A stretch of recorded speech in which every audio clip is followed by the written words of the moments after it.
Masjid Umawi di Damaskus dengan hiasan dindingnya yang bertahtakan rangkaian bunga emas adalah perkembangan dalam bentuk hiasan logam yang telah mendapat tempat di abad pertengahan yang membuat munculnya emas murni untuk tujuan dekorasi.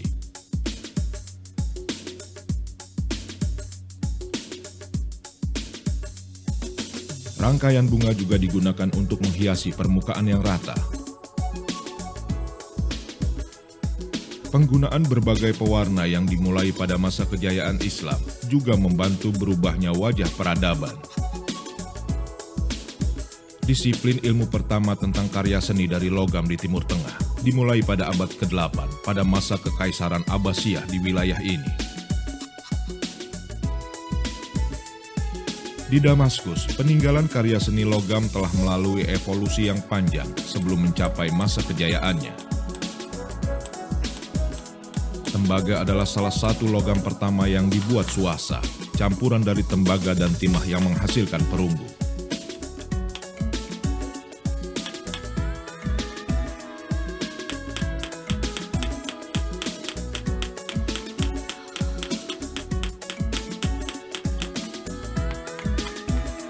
Selain hiasan, Damaskus juga terkenal dengan pedangnya. Suyub ad-Damas adalah pedang Damaskus, telah disebutkan dalam buku Al-Gindi.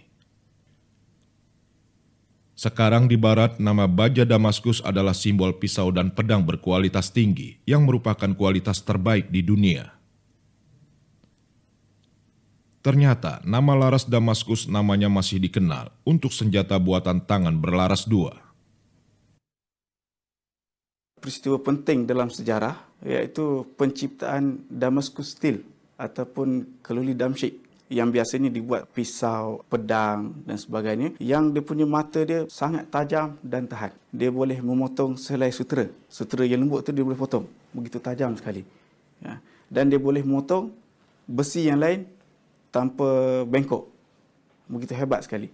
Dan teknologi Damascus Steel ini telah digunakan sampai abad ke-14. Walau bagaimanapun, dia punya teknologi itu telah hilang. Sehingga ahli sains moden sendiri pun tidak dapat memastikan bagaimana besi tersebut dibuat.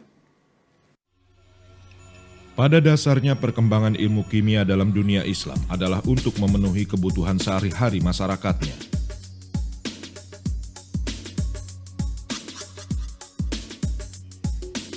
Jalanan di Pasar Al-Khalili adalah contoh tradisi pembuatan alat-alat rumah tangga dari logam yang tahan lama dan murah.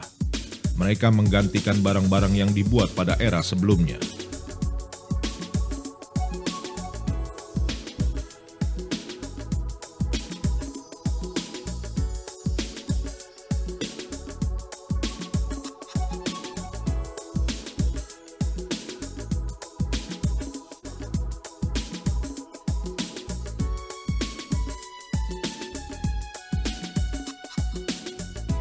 Munculnya logam berkualitas tinggi dimulai dari usaha seorang remaja yang bernama Abu Musa Jabir Ibnu Hayam Al-As yang lahir pada tahun 721 di Tos, Iran. Kecemerlangannya bersinar saat dia bekerja untuk Khalifah di Baghdad. Dia tidak menerima teori Yunani secara keseluruhan. Dia melakukan percobaan sendiri untuk menentukan kebenarannya. Usahanya tidak sia-sia. Dia akhirnya berhasil menciptakan metode penyulingan yang pertama di dunia.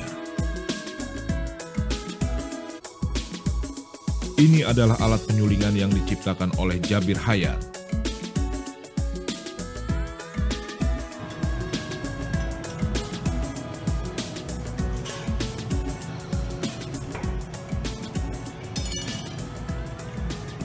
Metode penyulingan ini disebut faktir, yang menggunakan alat dari kaca yang dibuat dengan memakai pipa panjang.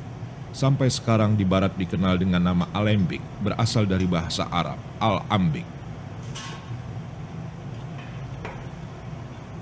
Ternyata Jabir Hayat meningkatkan kualitas alat kacanya dengan mencampurkan mangan dioksida.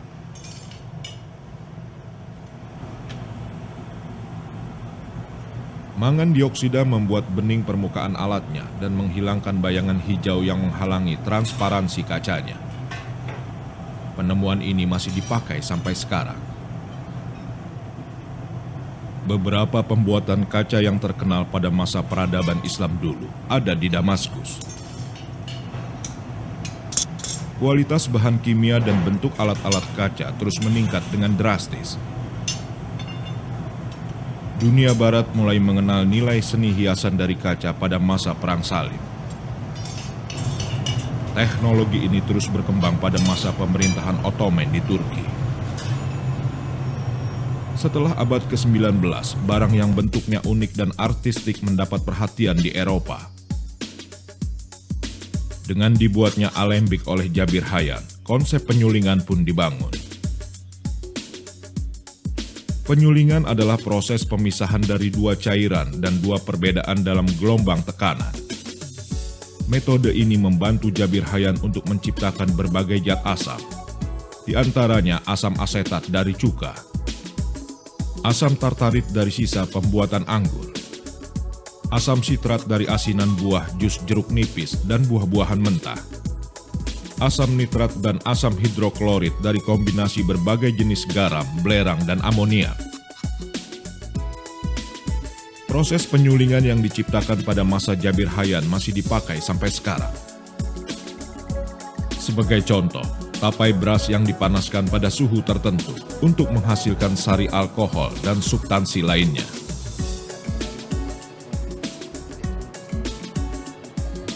Alkohol yang dipanaskan berubah bentuk menjadi uap yang didorong oleh tekanan dan terjebak pada alat kondensasi. Elemen yang dingin dari kondensor merubah uap menjadi gelombang kecil sebelum kembali ke bentuk cairan. Ternyata kata alkohol berasal dari bahasa Arab, al-kahlu,